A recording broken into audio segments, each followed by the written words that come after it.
Bonjour. Pour commencer cette 10e leçon de philosophie de la nature, constatons que le XXe siècle, qui est maintenant derrière nous, a été le théâtre de deux réalités curieusement parallèles.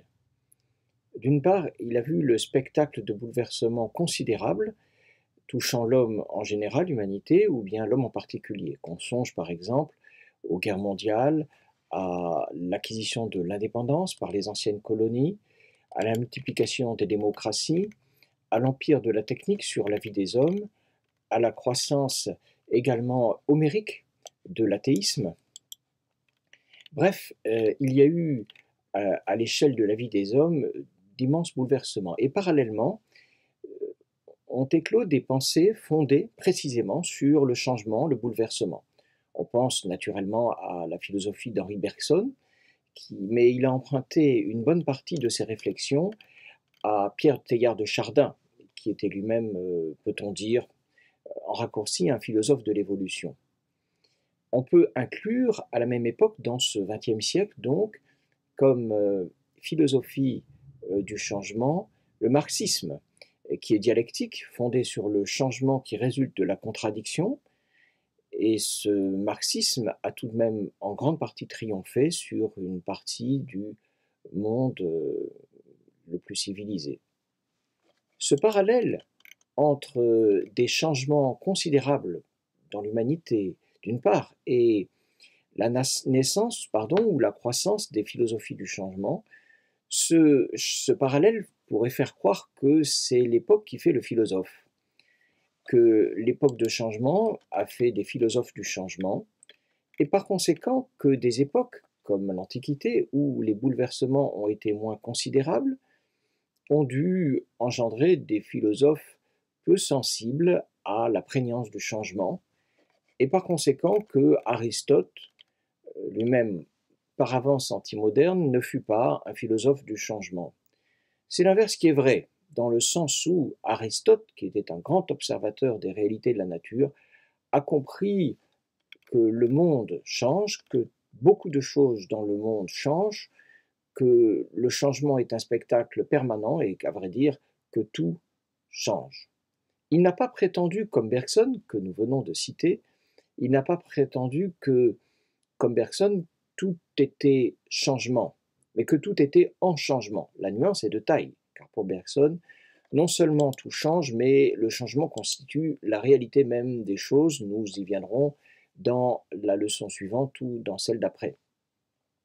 Pour Bergson, telles sont les choses, pour Aristote, il n'en est pas de même. Il considère que s'il y a du changement partout, le changement ne constitue pas la réalité des choses, mais qu'il y a tout de même des éléments stables dans chaque réalité, bien que chaque chose, on peut dire en permanence, est soumise au changement. Quand on dit tout, il faut tout de même apporter une nuance, c'est que pour Aristote, il y avait dans l'univers des choses qui n'étaient pas sujettes au changement, sinon au changement de lieu, qui n'étaient donc sujettes qu'au mouvement local. Ce sont les corps stellaires, pour le stagirite, la matière des astres et de toutes les choses qui en fait occupent ce qu'il considérait comme le ciel. La matière donc stellaire, la matière de l'espace était inaltérable, je cite, incorruptible, ingénérée, éternelle, que son mouvement était seulement local, déplacement des planètes. Cette exception, et des étoiles, cette exception aujourd'hui, bien sûr, nous ne pouvons plus la faire. Nous savons que la matière dont les corps au-dessus de nos têtes sont faits dans l'espace n'est pas plus exemple de changement que la matière que nous pouvons toucher sur la Terre, qu'on appelle la matière sublunaire. On aurait pu se douter de cette identité, c'est-à-dire de cette universalité réelle du changement dans toute son ampleur. Nous le savons parce que, bien sûr, il y a eu la conquête de l'espace qui a permis de constater que la matière stellaire était elle aussi sujette au changement, pas moins que la matière d'ici-bas. Et nous le savons aussi parce que cela confirme une intuition du sens commun. Il faut reconnaître qu'au XVIIe siècle, le savant Isaac Newton a eu l'audace de pressentir cette vérité, de l'affirmer contre vents et marées. Sur ce point, donc, Aristote s'est trompé, car il n'y a pas de matière stellaire qui ne soit sujette qu'au mouvement local. On peut gloser sur cette erreur, mais tout le monde doit avouer en même temps que l'erreur, le faible impact de l'erreur sur la pensée d'Aristote, car ce n'est pas parce que certains êtres matériels seraient sujets seulement au mouvement de lieu que l'ensemble de l'analyse par la philosophie pérenne et donc d'Aristote, donc du changement, est sujette à caution. Nous allons donc parler du changement et découvrir les principes de ce changement, comme nous l'avions annoncé dans les leçons précédentes. Il y a du changement dans l'univers, dans tout l'univers, donc même dans l'espace, et ce changement s'impose à nous quant à deux aspects dont nous allons parler rapidement, à savoir son existence, donc l'existence du changement, et son universalité. Abordons rapidement ces deux points. Tout d'abord, le constat d'existence. Nous allons le faire parce qu'il est bon de le faire, même si on a l'impression, en le faisant, d'enfoncer des portes ouvertes. Les cheveux de la tête d'un homme poussent pendant des années, puis tombent. L'homme inculte devient lettré, nos tristesses se changent en joie. Les oiseaux, les animaux eux-mêmes changent. Les oiseaux, lorsqu'ils dorment, respirent. Ils se reposaient, puis ils se mettent à voler. Le pain devient cher dans l'alimentation. Le vivant meurt. Les planètes tournent autour des astres, les galaxies se meuvent autour des autres. Il y a des étoiles qui deviennent blanches. On change ainsi, tout change de place, de couleur, de forme extérieure, de température, de lieu, de position, d'humeur, on passe de vie à trépas. Le changement est une évidence de l'expérience. Existence du changement donc. Plus que cela, universalité du changement. En effet, comme l'écrit Aristote dans son livre sur la physique, je cite, « Qu'il soit bien entendu que pour nous, les êtres naturels, soit tous, soit quelques-uns, sont en mouvement. C'est d'ailleurs manifeste par l'induction. Et, fin de citation, il ne veut pas le réfuter. À nouveau citation, il ne convient pas de tout réfuter. Pour Aristote, le changement était une telle évidence son existence qu'il ne fallait pas prendre la peine de le prouver. Saint Thomas d'Aquin, dans le même sens, dit que tout ce qui est matériel est mobile et l'est en raison de sa nature même d'être matériel. L'être mobile donc, et l'être matériel se correspondent, et comme l'être matériel naturel est l'objet de la philosophie de la nature, eh bien l'objet de la philosophie de la nature, c'est l'être mobile. Oui, le constat de l'universalité du changement est fait par Aristote et par saint Thomas, puisque saint Thomas, vous l'avez compris, dit que du fait même qu'il est matériel, l'être est mobile, l'être matériel. Comme le dit un auteur, à chaque instant quelque chose bouge, lutte, évolue, s'établit, succombe, se fait ou se défait, jamais l'ensemble n'est arrêté dans un état immuable. Pierre de Teilhard de Chardin, en même temps qu'il fut le philosophe de l'évolution, ressentait un attrait pour la stabilité. Il avait posé, dit-on, sur son bureau une pierre de roche, donc une roche de constitution très solide, peut-être était-ce du granit, et il se figurait un peu par hypothèse que cette pierre ne changerait pas. Et quand il a découvert l'érosion de la pierre, l'érosion de tout, soumis au vent, soumis à l'eau, il a compris que sa pierre changerait elle aussi. Oui, le granit est soumis à l'érosion et change, même si l'érosion des pierres est en général observable seulement à l'échelle d'époque qui dépasse la capacité d'observation d'un individu particulier. Le changement est universel. Ne nous attardons pas trop à faire ce constat, mais sachons que certains philosophes l'ont refusé. Dans l'Antiquité, un nom s'est attaché à ce refus de l'existence du changement, c'est le nom de Parménide. C'était un poète qui s'exprimait dans une belle langue, mais dont les raisonnements, déroutants par leur simplicité, ne résistent pas à l'examen le plus sommaire. Parménide était persuadé que dans le monde il n'y avait que de la stabilité, que le changement n'était qu'une illusion. Il a eu d'ailleurs un disciple, un admirateur, dans la personne de Zénon. Zénon qui était tellement fanatique, pourrait-on dire, de son maître, que pour démontrer ses thèses, il a développé des raisonnements qui sont passés dans l'histoire et dont la réfutation aussi est passée dans l'histoire. Les raisonnements de Parménide, les raisonnements de Zénon sont passés les uns et les autres dans l'histoire et leur argumentation aussi, mais franchement, ils sont si simplistes et ces raisonnements et leur réfutation est si facile et s'impose tellement au sens commun qu'il vaut mieux ne pas s'y attarder. On les a nommés simplement pour rappeler que Diogène le cynique, a montré à Zénon qu'il se trompait simplement en se mettant à marcher, car Zénon prétendait qu'on n'avance jamais, qu'on croit avancer mais on n'avance pas. C'est vraiment cette réfutation de Diogène que nous gardons plus que tout autre raisonnement. Le changement est un fait. On ne nie pas les faits, sinon on perd son temps. L'évidence ne se montre pas.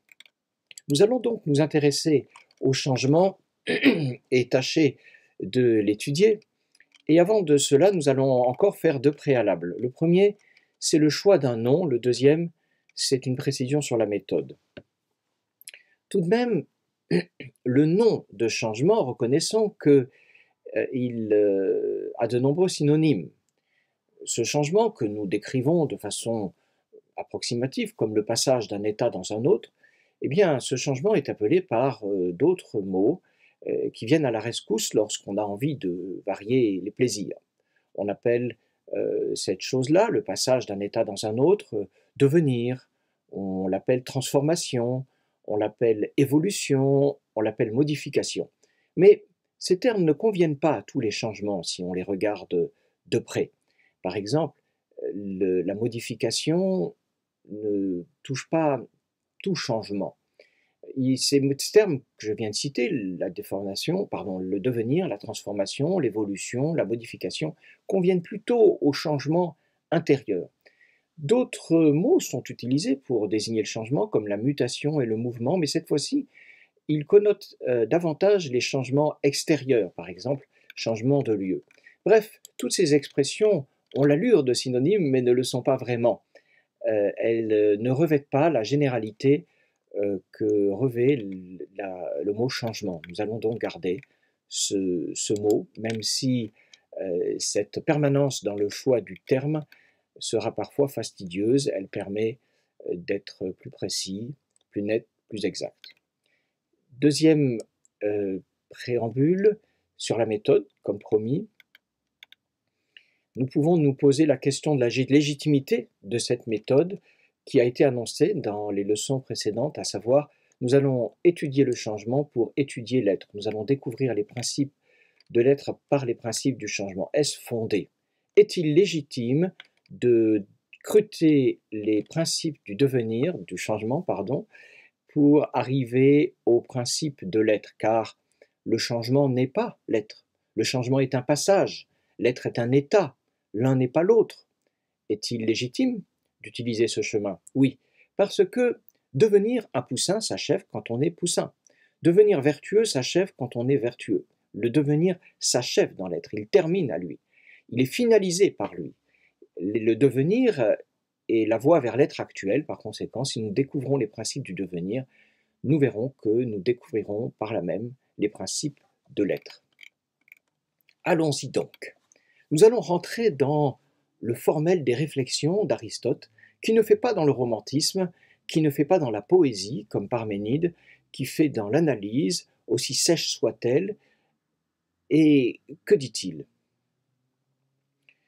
Aristote considère un changement, quel qu'il soit, et il va prendre, par exemple, l'exemple du corps qui, de coloré, devient blanc. De rouge, il devient blanc, de vert, il devient blanc, comme on voudra, mais il devient blanc. La plus simple analyse d'un changement comme celui-là nous montre que le processus du changement s'effectue entre deux termes. Un terme acquis, la blancheur, et un terme initial. Si notre regard est un peu superficiel, nous définirons ce terme initial comme la couleur qu'il avait avant de devenir blanc. Nous dirons par exemple que le changement a consisté de passer du bleu au blanc ou du rouge au blanc. Aristote ne dit pas ainsi, il dit que le terme initial du changement n'a pas été la couleur, mais le fait de n'être pas blanc. La non-possession de la blancheur, tel était véritablement le principe, le début, du changement. Plus précisément, il dit que lorsqu'il nous semble qu'il y a eu un changement dans le passage de la couleur au blanc, il y en a eu deux. En effet, lorsqu'une chose de verte devient blanche, il lui est arrivé deux choses. Elle a perdu la verdeur et elle a acquis la blancheur. Ce sont deux changements. Et si l'on veut définir l'un et l'autre, on utilisera plusieurs concepts, signes que ce sont bien deux changements.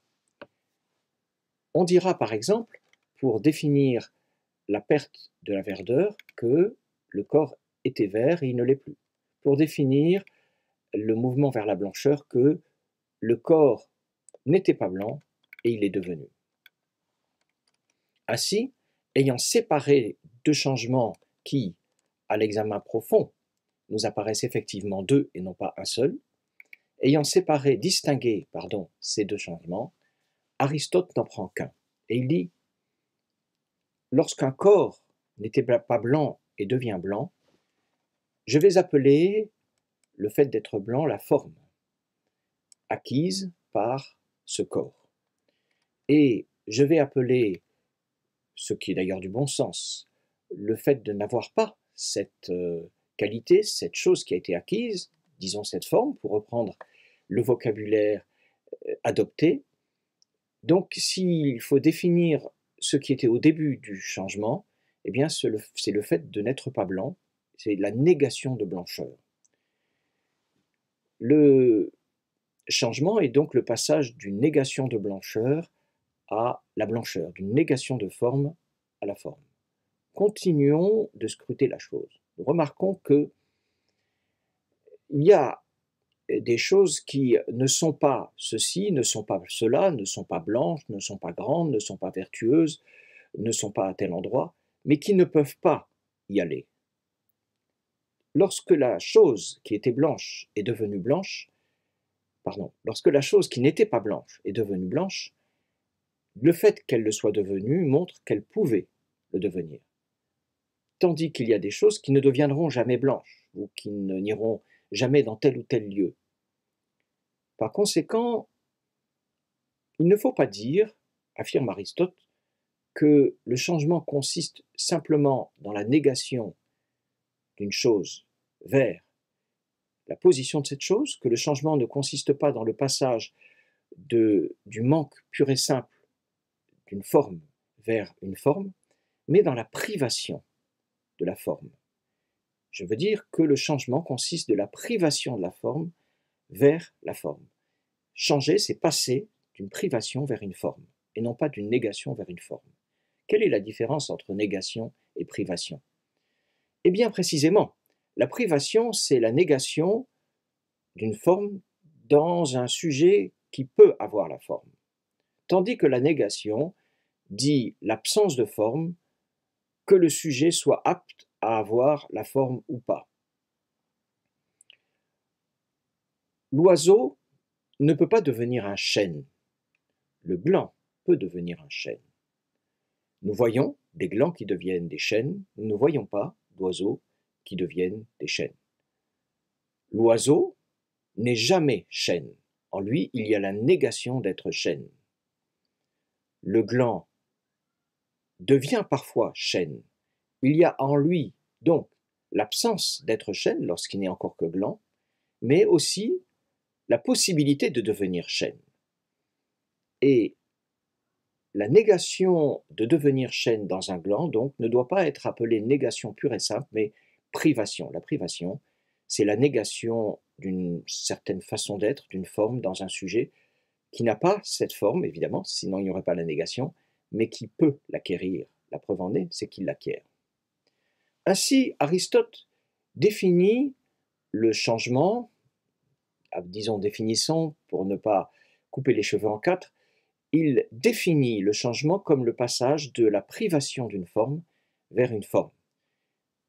Il définit le changement, il voit dans le changement le passage de la privation, c'est-à-dire de l'absence d'une forme alors qu'on pourrait l'avoir mais qu'on ne l'a pas encore, donc le passage de la privation d'une forme vers cette forme, et non pas le changement d'une simple négation vers une forme, la négation d'une forme vers une forme. Aristote donc arrive à deux éléments qu'il distingue dans tout changement, quel qu'il soit, dans l'univers. Ce sont la forme, qui est le terme final du changement, et la privation de cette forme, ne pas avoir cette forme alors qu'on pourrait l'avoir, qui est le terme initial du changement. Privation, forme. Avant de terminer cette vidéo, qui a été un peu longue, c'est vrai, mais il y avait beaucoup de choses à dire, remarquons que privation et forme sont non seulement deux éléments du changement des choses matérielles, mais que ce sont des principes. Ce sont des principes pourquoi? Parce qu'ils sont premiers par rapport au changement. Et en quoi sont-ils premiers? Eh bien, on ne peut pas définir le changement sans ces choses-là. Définir l'acquisition de la blancheur passe par la blancheur. On ne peut pas définir ce que c'est que de devenir blanc sans prononcer le mot de blanc, c'est-à-dire sans parler de cette blancheur, de cette forme qui est acquise. De même, on ne peut pas définir ce que c'est que devenir blanc, que changer en devenant blanc. On ne peut pas le devenir sans faire référence au fait de ne pas l'avoir été. Lorsqu'on dit de quelque chose qu'il devient blanc, lorsqu'on essaie même de définir ce que c'est que devenir blanc, c'est quoi devenir blanc? C'est alors qu'on n'était pas blanc, on pouvait l'être, devenir blanc, recevoir cette forme de blancheur, être blanc. Par conséquent, la privation est le point de départ de l'acquisition de la blancheur. Elle intervient dans la définition de l'acquisition de la blancheur. Rien d'étonnant. Dès qu'on veut définir un changement, on dit que c'est le passage d'un état à un autre, du manque plus précisément d'un état vers cet état, la privation d'un état vers cet état. Et donc pour définir un changement particulier, je suis bien obligé de faire intervenir la forme qui est acquise et le fait de ne l'avoir pas. C'est ainsi que Aristote commence son étude. On aura peut-être l'impression qu'il n'a pas fait grande découverte, mais c'est au fur et à mesure des étapes de son étude qu'on se rend compte à quel point sa recherche est non seulement innovatrice, mais vraie, féconde et capitale pour le futur. Pour ne pas alourdir cette vidéo, nous allons conclure sans la résumer en vous remerciant d'avoir écouté ces choses-là et on vous dit à bientôt pour la 11e leçon. Que Dieu nous garde.